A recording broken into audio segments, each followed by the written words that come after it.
नमस्कार दोस्तों, बहुत बहुत स्वागत है आप सभी का let's crack UPSC CSE Unacademy में। मैं हूं आपका दोस्त सुमित और दोस्तों यहां पर एक बहुत ही ज़्यादा इंपॉर्टेंट मुद्दा डिस्कस करने जा रहे हैं जो कि इलीगल इमिग्रेशन से यानी कि इलीगल माइग्रेशन से जुड़ा हुआ है। अक्सर हमने भारत के रिस्पेक्ट में, भारत के संदर्भ में ये काफ़ी चीज़ें सुनी है कि जैसे भारत के अंदर नॉर्थ ईस्टर्न बॉर्डर से कई बार इलीगल माइग्रेशन भारत में देखने को मिलते हैं, बांग्लादेश की बॉर्डर से। उसी तरह से आज आपको यहाँ पर पता चलेगा कि किस तरह से इंडियंस भी इलीगल माइग्रेशन कर रहे हैं यूएसए में और इलीगल तरीके से, अवैध तरीके से यूएस के अंदर बॉर्डर्स को पेनिट्रेट करके यूएस के अंदर जा रहे हैं।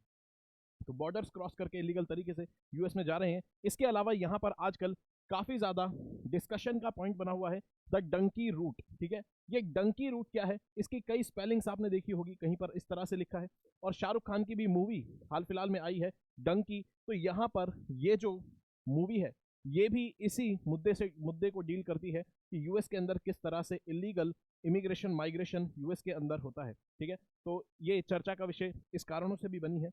उसके अलावा यहाँ पर एक कारण और ये भी है क्योंकि ये जो माइग्रेशन होता है इलीगल तरीके से यूएस के अंदर, अब इसके अंदर काफ़ी बढ़ोतरी देखी गई है और न्यूज़ के अंदर ऐसी खबरें आपको देखने को मिलेगी कि भारत की तरफ से यूएस के अंदर इलीगल माइग्रेशन रिकॉर्ड स्तर पर बढ़ गया है। ठीक है, और अगर यहाँ पर आंकड़ों की बात करें, आंकड़ों की अगर बात करें तो कहता है कि 2019 से लेकर इस साल 2023 तक लगभग 1.5 लाख भारतीयों को इलीगल तरीके से बॉर्डर क्रॉस करते वक्त यूएस के अंदर पकड़ा गया है, इनको डिटेन किया है।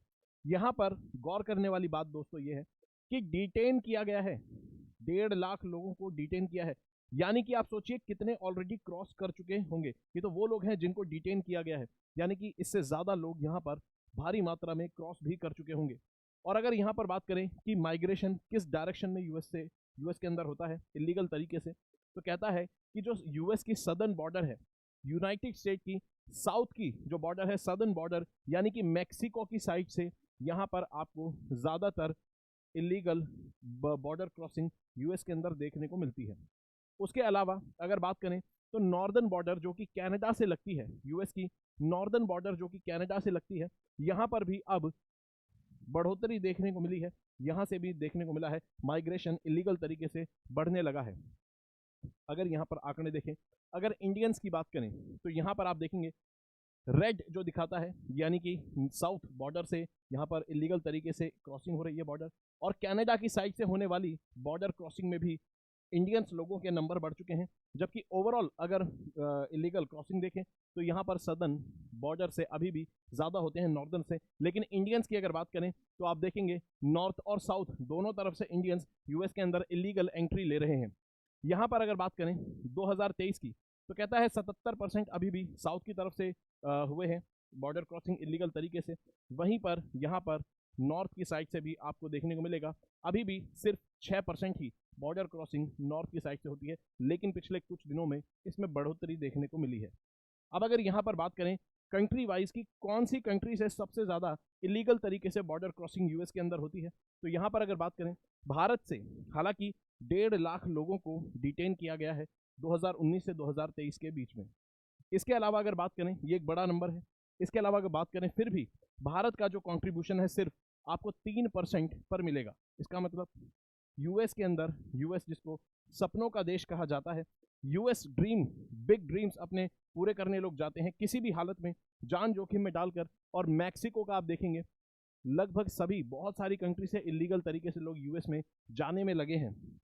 तो एक अच्छा और डेवलप्ड देश होने के फायदे तो कहीं हैं, लेकिन नुकसान भी उसमें आपको देखने को मिलेगा कि लोग इलीगल तरीके से आपके देश में आने की कोशिश करते हैं। भारत की अगर बात करें 3% भारत का कंट्रीब्यूशन इलीगल तरीके से यूएस में जाने में मिलता है। हालांकि ये टॉपिक जो है ये इसलिए भी इम्पॉर्टेंट हो जाता है क्योंकि जो इंडियन डायस्पोरा है पूरी दुनिया में आपको देखने को मिलेंगे कि भारतीय प्रवासी आपको यूएस में, अमेरिका में, कनाडा में, सब जगह, ऑस्ट्रेलिया, हर जगह आपको भारतीय प्रवासी दिखते हैं। अब भारतीय प्रवासी जितने भी देशों में है वेस्टर्न कंट्रीज में, ज़्यादातर वेल ऑफ हैं, पढ़े लिखे हैं, वाइट कॉलर जॉब्स में आपको मिलेंगे, वहाँ की जीडीपी में अच्छा खासा कंट्रीब्यूट करते हैं, बल्कि वहाँ की पॉलिटिक्स में भी एक रेप्यूटेड पोजीशन जो इंडियन डायस्पोरा है वो होल्ड करती है। ऐसे में यहाँ पर बहुत ज़रूरी हो जाता है क्योंकि इंडियन डायस्पोरा पूरी दुनिया में एक अच्छी इमेज रखती है। तो ऐसे में अगर कुछ इस तरह की खबरें आती हैं कि इलीगल तरीके से इंडियंस बॉर्डर क्रॉस कर रहे हैं तो हमें यहाँ पर ज़रूर इस पर नज़र रखनी चाहिए, क्योंकि ये इंटरनेशनल रिलेशंस के लिए इंपॉर्टेंट मुद्दा बन जाता है, क्योंकि डायस्पोरा दो देशों को आपस में जोड़ती है। और अभी आपको पता चलेगा यूपीएससी में इसका रेलेवेंस क्या है। तो यहाँ पर 3% है इंडियन, तो यहाँ पर गौर करने की ज़रूरत है।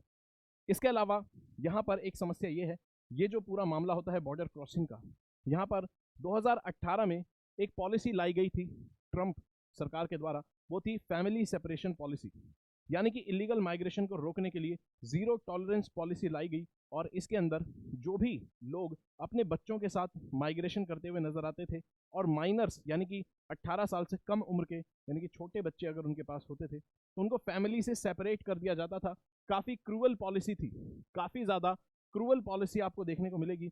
और इसके तहत अगर देखा जाए तो 2023 में आपको कितने अभी भी लगभग 261 माइनर्स अपने पेरेंट्स के साथ बॉर्डर क्रॉस करते हुए पकड़े गए हैं। और ऐसे में अगर यहाँ पर देखें इस पॉलिसी के तहत 2018 के बाद जब ये पॉलिसी आई तो 5000 चिल्ड्रंस को, बच्चों को लगभग अपनी फैमिली से, अपने पेरेंट्स से अलग कर दिया गया है, और उनको रीयूनाइट करने का कोई सॉलिड प्लान हमें यहाँ पर देखने को नहीं मिलता है, जो कि काफ़ी एक क्रूअल पॉलिसी देखने को मिलती है। हालांकि यूएस के जो फेडरल कोर्ट है उसने इस पॉलिसी को अभी पिछले हफ्ते ही रद्द कर दिया है और इस पॉलिसी को खत्म करने के लिए यहाँ पर बात कही है। तो यहाँ पर अगर देखें यूएस के लिए भी एक बड़ा मुद्दा है कि पूरी दुनिया के लोग इलीगल तरीके से यूएस के अंदर एंट्री लेना चाहते हैं। अब यहाँ पर सवाल उठता है कि डंकी रूट या फिर वो डंकी जो शब्द आया था वो फिर यहाँ पिक्चर में कैसे आता है। दरअसल यूएस के अंदर जितने भी लोग आ रहे हैं ये इलीगल तरीके से आ रहे हैं। अब यहाँ पर आने का जो रास्ता है, यहाँ तक आने का रास्ता कैसा है? यहाँ तक आने का रास्ता ये है कि भारत से अगर चले हैं तो अलग अलग कंट्रीज होते हुए जाएंगे, जैसे इस्तांबुल से होते हुए ग्वाटेमाला गए, या फिर निकारागुआ गए, या फिर कोलंबिया गए, पनामा गए, इस तरह जाएंगे अलग अलग कंट्री से होते हुए। दूसरा रूट जैसे दिल्ली से चलते हुए गए, डंकी फ्लाइट ली और यहाँ पर गए, हंगरी में गए, हंगरी से फ्रांस गए, फिर यहाँ पर कोलंबिया आए, और फिर यूएस के अंदर पैदल ट्रैवल भी करना पड़ता है कई बार। यानी कि इस पूरे रूट के अंदर एक पॉइंट से दूसरे पॉइंट आप जा रहे हैं। तो यहाँ पर डंकी शब्द आखिर कहाँ से आया? दरअसल पंजाबी भाषा के अंदर डंकी का मतलब होता है, पंजाबी भाषा में डंकी का मतलब होता है एक जगह से दूसरी जगह उछल उछल कर या फिर कूद कर जाना। तो जिस तरह से यहाँ पर लोग जा रहे हैं एक कंट्री से दूसरी जगह, तो कहा गया एक कंट्री से दूसरी जगह डंकी कर रहे हैं, तो ये शब्द जो है पंजाबी भाषा का है। इसलिए इंग्लिश में जब इसको लिखते हैं तो या तो डंकी लिख लीजिए या फिर वो डंकी, तो गधे वाला डंकी ये नहीं है, आप इसको कैसे भी लिख सकते हैं, पंजाबी भाषा का शब्द है, ठीक है। तो इसलिए यहाँ पर डंकी रूट लिए जाते हैं, यानी कि डायरेक्ट यूएस में एंट्री नहीं ली जाती किसी फ्लाइट से, अलग अलग कंट्रियों से होते हुए जाते हैं। और खास तौर पर साउथ अमेरिकन कंट्रीज में जाएंगे या कनाडा में जाएंगे, और फिर एंट्री लेने की कोशिश करेंगे या तो कनाडा से या फिर यहाँ से साउथ डायरेक्शन से। अब ये जो रूट है इसके अंदर आप देखेंगे कई सारे जान के जोखिम आपको देखने को मिलते हैं, ठीक है, कई सारे जान के जोखिम, जिसमें सबसे बड़ा एक जोखिम आपको देखने को मिलता है डैरियन गैप से, यानी कि एक जंगल है जो कि आपको कहाँ मिलता है, पनामा और कोलंबिया के बीच में यहाँ पर एक बहुत बड़ा जंगल का पैच मिलता है। और आप जानते हैं ये पूरा एरिया जो है ये ट्रॉपिकल एरिया आपको देखने को मिलेगा, यहाँ पर घने वर्षावन यानी कि रेन फॉरेस्ट आपको मिलेंगे। रेन फॉरेस्ट बहुत ही घने जंगल होते हैं, कई प्रकार के जानवर वहाँ मिलते हैं और टेम्परेचर मॉइस्चर बहुत हाई वहाँ पर रहता है। ऐसे में अगर आप यहाँ से फ्लाइट लेते हैं, कोलंबिया जाते हैं, और कई बार यहाँ से इस जंगल को पैदल क्रॉस करना पड़ता है, काफ़ी लंबा ये रास्ता है, कई दिनों तक पैदल चलते हैं, खाली पेट, बिना पानी के, बिना खाली पेट, बिना पानी और भूख प्यास के बिना यहाँ पर इनको चलना पड़ता है। इसके अलावा ये जो जंगल है आपको कहाँ देखने को मिलेगा, पनामा में। अगर आप जूम करेंगे नॉर्थ अमेरिका कॉन्टिनेंट और साउथ अमेरिका कॉन्टिनेंट के बीच का जो हिस्सा है, यहाँ पर कहीं आपको जब जूम करेंगे तो आपको यहाँ पर पनामा में ये जंगल मिलेंगे। शब्द याद रखेंगे डैरियन गैप, शब्द भी याद रखेंगे, क्यों? क्योंकि भाई यहाँ पर, ठीक है, क्योंकि यहाँ पर अगर इंपॉर्टेंट टर्म है, पेपर में कभी भी पूछ सकता है, क्योंकि पूरा मामला ये न्यूज़ में है। डैरियन गैप पूछ लेगा कहाँ पर आपको मिलेगा, तो याद रखेंगे पनामा में आपको मिलता है, सेंट्रल अमेरिका में। इस तरह से कई बार जंगलों को बड़े ही जान को जोखिम में डालकर क्रॉस किया जाता है, और कई बार यहाँ पर जंगली जानवरों का, उसके अलावा बहुत जहरीले जानवरों का भी खतरा रहता है, क्योंकि ये रेन फॉरेस्ट है, बायोडाइवर्सिटी बहुत हाई होती है और कई प्रकार के जहरीले मेंढक, बिच्छू और कई प्रकार के यहाँ तक कि मच्छर भी रेन फॉरेस्ट में काफ़ी खतरनाक होते हैं। इसलिए आप देखेंगे यहाँ पर रिपोर्ट आती है, न्यूज़ आती है, कहता है कि डैरियन गैप को क्रॉस करते वक्त 2022 के अंदर 50 लोग मारे गए और ऑलमोस्ट हर साल कई 100 लोग यहाँ पर मारे जाते हैं डैरियन गैप को क्रॉस करते हुए। उसके अलावा अगर बात करें, एक खबर अभी 2023 में ही आई थी कि गुजराती फैमिली थी, 4 लोग थे उसके अंदर जिसमें बच्चे भी शामिल थे, इलीगल तरीके से नॉर्दर्न बॉर्डर से यानी कि कनाडा की साइड से यूएस में एंट्री ले रहे थे और यहाँ पर इनकी नदी में डूबकर इनकी मृत्यु हो जाती है। तो आप सोचिए, एक तरफ ठीक है आपका सपना है यूएस के अंदर जाना, अच्छी लाइफ जीना, लेकिन जान को इतना ज़्यादा जोखिम में डाला जाता है। ऊपर से ये जो डंकी रूट अपनाया जाता है, यहाँ पर जो एजेंट्स होते हैं, ये एजेंट्स क्या करते हैं, गांव के अंदर रहने वाले जो यूथ होता है, गांव का जो यूथ होता है, खासतौर पर पंजाब का, ठीक है, गुजरात का, मुंबई का, अलग अलग रीजन का, इनको बड़े बड़े सपने दिखाए जाते हैं कि भी यूएस में लाइफ ऐसी होगी वैसी होगी।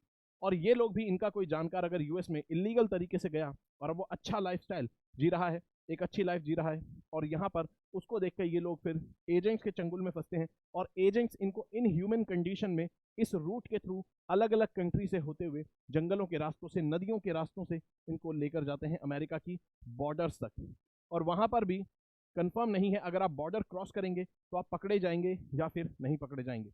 और एक एजेंट यहाँ पर 25 से 30 लाख, 40-40 लाख एक व्यक्ति से वसूलता है। और यहाँ पर जब इनको ट्रांसपोर्ट किया जाता है, जब भेजा जाता है यहाँ पर लोगों को, माइग्रेंट्स को, तो उनको बहुत इनह्यूमन कंडीशन में रखा जाता है, छोटे छोटे कमरों में रखा जाता है, खाने के लिए सिर्फ कई दिनों तक ब्रेड और पानी ही दिया जाता है। तो इस कंडीशन का, जान का जोखिम उठाकर कई लोग जाते हैं, उनको अपनी जान से भी हाथ धोना पड़ता है। कारण क्या है? कारण है कि एक अच्छे लाइफस्टाइल, इकोनॉमिक बेनिफिट्स की वजह से ज़्यादा पैसे कमाने के लिए यूएस जाने चाहते हैं। उसके अलावा यहाँ पर भारत के अंदर या फिर अपनी अपनी कंट्रीज़ में अच्छी जॉब्स ना मिलने के कारण ये जाते हैं। और ज़्यादातर किस तरह का काम करते हैं वहाँ पर आप देखेंगे, ज़्यादातर कार वॉशिंग का काम करते हैं, किसी शॉप में सेल्समैन का काम करते हैं। यानी कि वहाँ पर भी अगर आप देखेंगे, कोई high paying job, white collar job में जाकर ये लोग काम नहीं करते हैं, ठीक है। तो इतना सब कुछ करना, जान का जोखिम डालना, इसलिए ये मामला यहाँ पर इंपॉर्टेंट हो जाता है, ठीक है। जीएस पेपर 2 की नज़र से अगर देखें तो इंडियन डायस्पोरा, ठीक है, इंडियन डायस्पोरा पर क्वेश्चन बनते हैं और ये टॉपिक उससे लिंक हो सकता है। साथ में 2023 मेंस में डायरेक्ट क्वेश्चन आया था कि भाई इंडियन डायस्पोरा जो है ये नई हाइट्स अचीव कर रही है वेस्टर्न कंट्रीज में। आप देखेंगे पॉलिटिक्स में इन्वॉल्व हैं और कई अच्छे अच्छे लेवल पर, पदों पर इंडियंस आपको दिखते हैं। तो यहाँ पर बताइए भारत के पॉलिटिकल बेनिफिट्स और इकोनॉमिक बेनिफिट्स क्या होंगे। उसके अलावा लोकेशन बेस्ड इंटरनेशनल रिलेशन में क्वेश्चन आते हैं, जैसे कि यहाँ पर अलग अलग लोकेशंस के नाम हैं, ये आपको पता होना चाहिए। डैरियन गैप यहाँ पर डिस्कस हुआ तो पता होना चाहिए कि डैरियन गैप आखिर कहाँ पर है, ठीक है। उसके अलावा दोस्तों, अगर आपको मेरे साथ फ्री क्लासेस लेनी है, लाइव क्लासेस, वो भी क्रैश कोर्स की फॉर्म में 2024 के लिए, अगर आपको हिस्ट्री प्रिपेयर करनी है क्रैश कोर्स की फॉर्म में, तो आप मेरे साथ फ्री लाइव क्लासेस में अनअकैडमी की ऐप पर मेरे साथ आप जुड़ सकते हैं। यहाँ पर हम एंशिएंट, मिडिवल, मॉडर्न को क्रैश कोर्स की फॉर्म में कंप्लीट कर रहे हैं काफ़ी डिटेल में। साथ ही में अगर अनअकैडमी का कोई सा भी कोर्स खरीदना होगा तो कोड लगाएंगे SMK लाइव। इसके अलावा अगर आगे बढ़ें तो आप देखते हैं कि हर बैच पर आपको, हर तरह के कोर्सेज पर, चाहे लक्ष्य बैच हो या फिर फाउंडेशन बैच 2025 या फिर रफ्तार बैच जो कि आपको क्रैश कोर्स देता है, सब पर 50% डिस्काउंट चल रहा है। कोड लगाना होगा SMK लाइव। उसके अलावा 2025 का आपको फाउंडेशन बैच मिलता है, 0 से आपको तैयारी कराई जाती है, कोड लगाना होगा SMK लाइव। साथ ही में यहाँ पर हिंदी मीडियम के दोस्तों के लिए अच्छी खबर है, लक्ष्य बैच यहाँ पर लॉन्च होने वाला है। प्री और मेंस की कंप्लीट तैयारी, सभी बैचों का एक्सेस, 1-on-1 मेंटोरशिप मिलेगी, टेस्ट सीरीज मेंस और प्री दोनों की मिलेगी। आपको कोड लगाना होगा SMK लाइव। साथ ही में एक टेस्ट सीरीज लॉन्च हो चुकी है, 2024 का प्रीलिम्स पास है, टेस्ट बहुत ज़्यादा इंपॉर्टेंट है, मॉक टेस्ट, और यहाँ पर 30 टेस्ट की टेस्ट सीरीज मिलेगी। कंप्लीट खुद में पैकेज है, 22 GS के टेस्ट, 8 CSAT के टेस्ट। CSAT को याद रखेंगे, बहुत इंपॉर्टेंट अब हो चुका है, इसलिए कोड लगाएंगे SMK लाइव अगर टेस्ट सीरीज में आपको एनरोल करना है। अगर आपकी जानकारी में किसी का भी 2023 का मेंस क्लियर हुआ है और इंटरव्यू की वो तैयारी कर रहे हैं, तो उनको आप बता सकते हैं कि अनअकैडमी आपको फ्री मॉक इंटरव्यूज दे रहा है, जिससे कि आपकी तैयारी इंटरव्यूज के लिए अच्छी होगी। यहाँ पर सिविल सर्वेंट्स आपको फ्री में गाइडेंस देंगे, साथ में आपके एप्लीकेशन फॉर्म को देखकर आपको बताया जाएगा पॉसिबल क्वेश्चंस आपसे क्या पूछे जा सकते हैं, और कोड लगाना होगा SMK लाइव। ठीक है, जाते जाते इस क्वेश्चन का जवाब जरूर देंगे। बहुत अच्छा क्वेश्चन यहाँ पर है, बड़ा सिंपल क्वेश्चन है। फिर से आपको एक लोकेशन मिलेगी। मैं आपको यहाँ पर बता दूं, शब्द इस्तेमस, इस्तेमस आखिर शब्द क्या होता है? इस्तेमस शब्द मैंने यहाँ पर इसलिए डाला है क्योंकि अगर आप इस मैप को देखेंगे, इस्तेमस का इस्तेमाल होता है, इस्तेमस का मतलब होता है जमीन का वो हिस्सा जो कि काफी नैरो है और उसके दोनों तरफ पानी है। ठीक है, यानी कि नैरो पैच ऑफ लैंड जो पानी से दोनों साइड से घिरा हुआ है, उसको कहते हैं इस्तेमस। यानी कि पनामा, निकारागुआ, ग्वाटेमाला, ये जो कंपनीज, ये जो कंट्रीज हैं, ये सब एक तरह से इस्तेमस पे आपको देखने को मिलेंगी। तो पनामा जो है वो पनामा इस्तेमस भी आपको मिलेगा, पनामा कंट्री जहां है वो पनामा इस्तेमस आपको देखने को मिलेगा। उसी तरह से पूछता है कि बताइए भाई कि क्रा इस्तेमस आपको कहां पर देखने को मिलता है। ठीक है, बताएंगे क्रा इस्तेमस आपको कहां पर देखने को मिलता है। ठीक है, क्रा इस्तेमस आपको कहां पर देखने को मिलता है, ये यहां पर आपको क्वेश्चन देता है। ठीक है, क्रा इस्तेमस पूछता है कि क्रा इस्तेमस कहां मिलेगा, मलेशिया, इंडोनेशिया, थाईलैंड, म्यांमार। बताएंगे, आपके लिए बता देता हूं इंडोनेशिया में नहीं है, बाकी 3 ऑप्शन आप एलिमिनेट करिए और बताइए। कमेंट बॉक्स में इसका जवाब दीजिए, नहीं आता तो सर्च करके कमेंट बॉक्स में जवाब जरूर देंगे। अगर वीडियो अच्छी लगी तो वीडियो को लाइक करेंगे, चैनल को सब्सक्राइब करेंगे, पढ़ते रहेंगे, अपना ख्याल रखेंगे। जय हिंद दोस्तों।